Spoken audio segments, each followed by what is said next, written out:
L'année 2018 s'est clôturée dans un environnement dominé par un net pessimisme, entraînant une forte aversion au risque qui a pénalisé pratiquement toutes les classes d'actifs. Ce positionnement dorénavant très prudent des investisseurs s'explique par la dégradation simultanée de l'environnement politique et économique.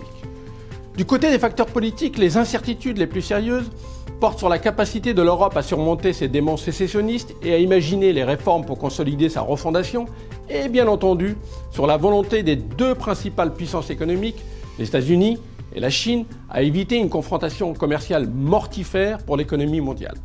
S'agissant des perspectives économiques, les marchés n'ont pas apprécié l'accentuation des surprises négatives en Europe et en Chine, avec des indicateurs qui ont continué à sortir en dessous des attentes. Par ailleurs, et même si la conjoncture outre-Atlantique est restée relativement dynamique, les investisseurs estiment que la croissance américaine est menacée par son caractère prématuré et par l'impact à venir de la remontée des taux de la Réserve fédérale. Enfin, la multiplication des alertes sur les profits, notamment de la part des sociétés très exposées au cycle de la croissance mondiale et au secteur de la technologie, ont sensiblement dégradé la visibilité sur la progression attendue des résultats bénéficiaires en 2019. Le rouge aura été la couleur dominante sur les marchés financiers en 2018. Difficile en effet d'afficher des progressions positives dans un environnement de ralentissement de la croissance et des profits, de remontée des taux de la Réserve fédérale et enfin d'accentuation des incertitudes politiques.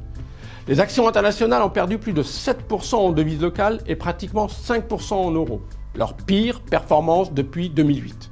Les actions américaines finissent tout juste à l'équilibre grâce à une légère progression du BVR.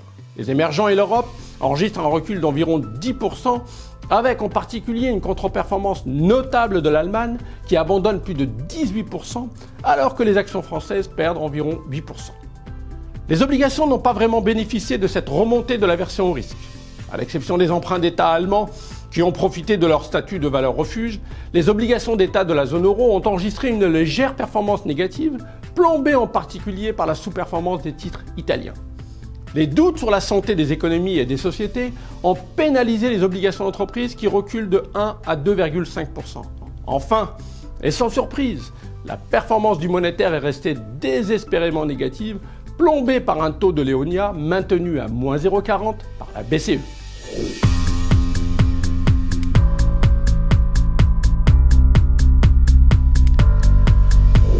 Le dernier trimestre 2018 aura été marqué par un fort recul des marchés actions et par une baisse généralisée des rendements obligataires. Dans cet environnement averse au risque, nous avons réalisé de nombreuses opérations afin de mieux adapter les portefeuilles à une visibilité qui s'est clairement dégradée. Sur les actions, si les pondérations ont été légèrement diminuées, c'est surtout en effectuant des arbitrages que nous avons réduit le niveau de risque. Ainsi, les véhicules d'investissement les plus cycliques ont été vendus ou allégés. Sur les actions en direct, on pourra citer les titres BASF, Saint-Gobain et Schneider Electric. Sur les OPC actions, je pense à BGF European Value et DWS Invest German Equities, tous deux très investis sur les valeurs industrielles. Le produit de ces ventes a été réinvesti sur des supports plus défensifs, comme les titres Danone et Essilor, ou le fonds Ociam iStocks Europe Minvar, dont la stratégie consiste à privilégier des valeurs peu volatiles. On finit donc l'année en affichant une légère sous-exposition aux actions, avec une poche Europe clairement plus défensive qu'en début de trimestre. Dans cet environnement de marché qui devrait rester volatile, il conviendra, au cours des prochains mois, d'être particulièrement réactif pour saisir les opportunités qui se présenteront tant à l'achat qu'à la vente. Sur les marchés obligataires européens, l'indice Euro-MTS 3/5 ans, qui nous sert de référence, a fortement rebondi sur le trimestre en raison de la détente observée sur les rendements obligataires dans un contexte de préférence pour les actifs défensifs. Si nous avons maintenu notre stratégie de sous-exposition obligataire qui vise à essayer de protéger les portefeuilles contre une éventuelle hausse des taux, nous avons tout de même réalisé, comme sur les actions, des arbitrages visant à réduire le niveau de risque des portefeuilles. Tout d'abord, on a profité des tensions sur les taux outre-Atlantique pour renforcer sur des niveaux attractifs notre exposition aux emprunts d'État américains, afin de bénéficier du statut de valeur refuge de cette classe d'actifs en cas de turbulence sur les marchés. Pour cela, on a introduit le fonds Vanguard US Government Bond.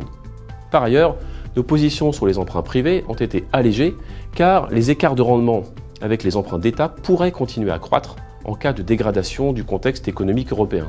On a donc cédé le fonds LBPAM Total Return Credit. Quelques mots pour finir sur les performances 2018 des mandats de gestion. Eh bien, après une belle année 2017, et alors qu'elles étaient stables à fin septembre, elles ont décroché au dernier trimestre, subissant la forte correction des marchés actions. Les mouvements de réduction de risque que nous avons opérés n'ayant pas suffi à limiter de manière significative l'ampleur de la baisse. On pourra souligner, fait particulièrement rare, que la quasi-totalité des classes d'actifs a reculé au cours de l'année 2018.